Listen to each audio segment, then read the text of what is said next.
ওকে, তো আমরা আমাদের অ্যাডমিন প্যানেলে চলে আসছি। এটা অ্যাডমিন ড্যাশবোর্ড।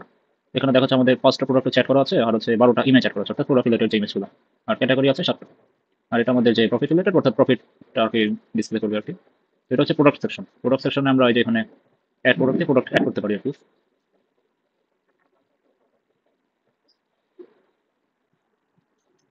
ওকে, তো এখানে আমরা প্রোডাক্ট টাইটেল দেবো। প্রোডাক্ট টাইটেল সামথিং লাইক, যে আমাদের যেহেতু প্ল্যান্ট রিলেটেড এটা প্রজেক্ট, নার্সারি রিলেটেড, তো প্ল্যান্টের নামটা এখানে দিবে। দেওয়ার পর এখানে আমাদের ক্যাটাগরি আছে, ক্যাটাগরিটা আমরা পরবর্তীতে অ্যাড করে দেখাবো। ক্যাটাগরি 12 মাসে ফল গাছ, বিদেশি ফল গাছ, এটা আমাদের ডেটাবেজে অ্যাড করা আছে, আমরা এটা অ্যাড করেছি।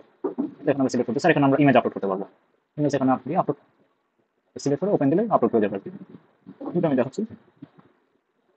তারপর আমাদের যে প্রোডাক্টের একটা ডিসক্রিপশন থাকবে, ডিসক্রিপশনটা তো পুরো ডিটেলস, অর্থাৎ প্রোডাক্টের যে ডিটেলস, অর্থাৎ চারা সাইজ কেমন, ইয়ে কেমন, অর্থাৎ চারা রিলেটেড আর কি বিভিন্ন ডিটেলস চারা দরকার। আর এখানে আমাদের প্রাইস, অর্থাৎ আমাদের প্রোডাক্টের প্রাইস কত সেটা দিয়ে আমরা সেভ প্রোডাক্ট দিলে কিন্তু আমাদের সেভ হয়ে যাচ্ছে। আর এই যে আমরা দেখতে পাচ্ছি এখানে কিন্তু আমাদের ছবি আপলোড হয়ে গেছে। তো এখন আমরা ব্যাকে গিয়ে তারপর দেখি। তো এখানে আমরা দেখতে পাচ্ছি আমাদের ফার্স্টটা প্রোডাক্ট কিন্তু অ্যাড আছে। আমরা এখান থেকে এডিট করতে পারি, চাইলে ডিলিট করতে পারি, যে কোনো কিছু। তারপর আমরা এখান থেকে ক্যাটাগরি অ্যাড করবো। এখান থেকে আমরা ক্যাটাগরি অ্যাড করতে পারি, ধরুন ম্যাঙ্গো, টমেটো সামথিং দিয়ে জাস্ট ক্যাটাগরি দিলে হয়ে যাচ্ছে। চাইলে তো প্যারেন্ট ক্যাটাগরিতে আমরা দিতে পারি। তো ক্যাটাগরি এখান থেকে ক্যাটাগরি এডিট ডিলিট করতে পারি। তারপর আমাদের অর্ডার সেকশন। অর্ডার সেকশন আমরা দেখতে পারতেছি আমাদের যে কিরকম অর্ডার আসছে।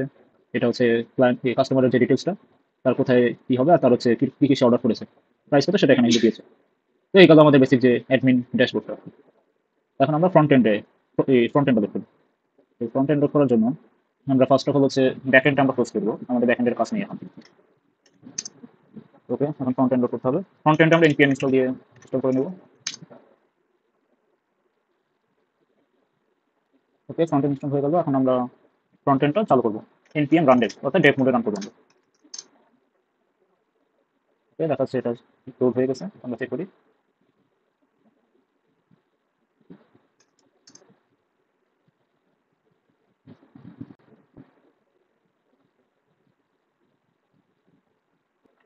ওকে, তো এখন আমরা আমাদের ফ্রন্ট এন্ডে চলে আসছি। এখন আমাদের যে ওয়েবসাইটের নাম সোনার বাংলা নার্সারি। আর এখানে ওয়েবসাইটে বাংলাতে করা হোম, সকল প্রোডাক্ট, হোম পেজ, এটা হোম পেজে আমরা দেখতে পাচ্ছি আমাদের একটা প্রোডাক্ট, এটা কিন্তু ফিচার হয়ে শো করতেছে। তো এখানে থাই 12 মাসে সুইট কাটিমন, এটা আমরা ফিচারে রেখেছি। এখানে 4টা ইমেজ দেখতে পাচ্ছি আমরা, 4টা ইমেজ এখানে শো করতেছে। এখান থেকে কার্টে যুক্ত করতে পারবো, চাইলে আমরা সকল প্রোডাক্টের পেজে যেতে পারবো। আর এটা আমাদের লেটেস্ট প্রোডাক্ট যে পেজটা, এখান থেকে আমরা দেখতে পাচ্ছি। চাইলে আমরা এখান থেকে অ্যাড করতে পারি। এখানে আমাদের প্রাইসটা দেখাচ্ছে, এখান থেকে অ্যাড করতে পারি। আর আমাদের ফুটার সেকশনে এখানে আমাদের যে ফেসবুকের link, Twitter link, Instagram, YouTube, WhatsApp, সবকিছু আমরা এখানে লিঙ্ক করে দিতে পারি। আমাদের যে পেজগুলো, রিলেটেড পেজগুলোর সাথে আমরা অ্যাড করে দিতে পারি। আর এটা আমাদের ফুটার সেকশন, এখানে চাইলে আমরা about us, contact, privacy policy add করতে পারি। তো আমরা সকল প্রোডাক্টস পেজে চলে যাই। আচ্ছা, এখান থেকে আমরা কিন্তু আমাদের প্রোডাক্টগুলো দেখতে পাচ্ছি। প্রোডাক্ট যদি আমরা সিলেক্ট করি, যে কোনো একটা প্রোডাক্ট সিলেক্ট করি, তাহলে এখানে আমরা দেখতে পাচ্ছি প্রোডাক্টের কিছু মানে পিকচার এখানে শো করতেছে। তারপর এখানে ডেসক্রিপশনটা দেওয়া আছে, প্রোডাক্টের ডেসক্রিপশন, প্রোডাক্টের ডিটেলস, প্রোডাক্টের প্রাইস। এখন আমরা চাইলে কার্টে অ্যাড করতে পারি। আমরা আবার সকল প্রোডাক্ট থেকে আমরা আরো কিছু প্রোডাক্ট অ্যাড করে দেখাবো। এটা অ্যাড করলাম, এটা অ্যাড করলাম, অ্যাড করলাম। আমাদের কার্টে দেখাচ্ছে 6টা কার্ট। এখন আমাদের কার্টের আইটেমগুলি দেখে লগ ইন করতে হবে। তো আমরা লগ ইন করি। আচ্ছা, লগ ইনটা আমাদের জিমেল দিয়ে হয়ে গেছে। তো লগ ইন করার পর আমরা কিন্তু আমাদের কার্টের অপশনগুলো দেখতে পাচ্ছি, অর্থাৎ দুইটা একটা। তো আমাদের একটা কন্ডিশন দেওয়া ছিল যে প্রোডাক্ট আইটেম যদি হচ্ছে 2 বা তার কম হয়, তাহলে হচ্ছে ডেলিভারি চার্জ হবে 120 টাকা। আর যদি আমাদের প্রোডাক্ট যদি 3টা হয়, মানে আইটেম যদি 3টা হয়, তাহলে ডেলিভারি চার্জ হবে 150 টাকা। আর যদি 3-এর বেশি হয়, তাহলে প্রত্যেকটার সাথে 45 করে গুণ হবে। তো সেটা আমরা এখানে অ্যাড করেছি। এখানে আমাদের প্রোডাক্ট কটা ছিল, 6টা। অর্থাৎ 3-এর বেশি, তাহলে এখানে কিন্তু 6-এর সাথে 45 গুণ করলে 270 আসতেছে। এখন আমরা রিডিউস করে এটা আজকে 3-এ নিয়ে যাই। 3-এ নেই। হ্যাঁ, 3-এ আসার পরে কিন্তু ডেলিভারি চার্জ 150 টাকা। এখন যদি আমরা আরেকটা কমাই দিই, অর্থাৎ 2টা, এখানে কিন্তু ডেলিভারি চার্জ এখন 120 টাকা হয়ে যাচ্ছে।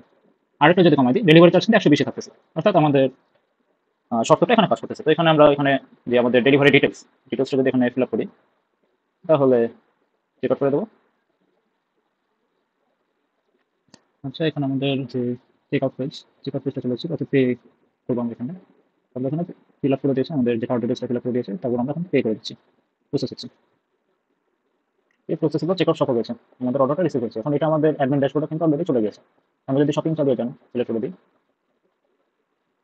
তাহলে কিন্তু আমাদের সকল প্রোডাক্ট পেজে চলে যাচ্ছে। এখন আমরা চাইলে প্রোডাক্ট সার্চও করতে পারি।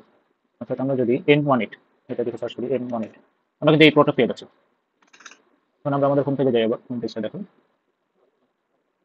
এই হচ্ছে আমাদের হোম পেজ। এখানে আমাদের লেটেস্ট প্রোডাক্ট এগুলো দেখা যাচ্ছে। আমরা এখান থেকে কার্টে অ্যাড করতে পারি, কার্টে অ্যাড হয়ে গেছে, কার্টে চলে আসছে।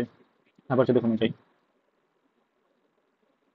তাহলে কিন্তু আমরা ফাইনাল একটা যে আমাদের যে ফ্রন্ট এন্ড আমরা কিন্তু দেখতে পাচ্ছি এখানে। তো এই ছিল আমাদের প্রোডাক্ট যে ডিটেলসটা সেটা। আলোচনা করা এখানেই শেষ হচ্ছে।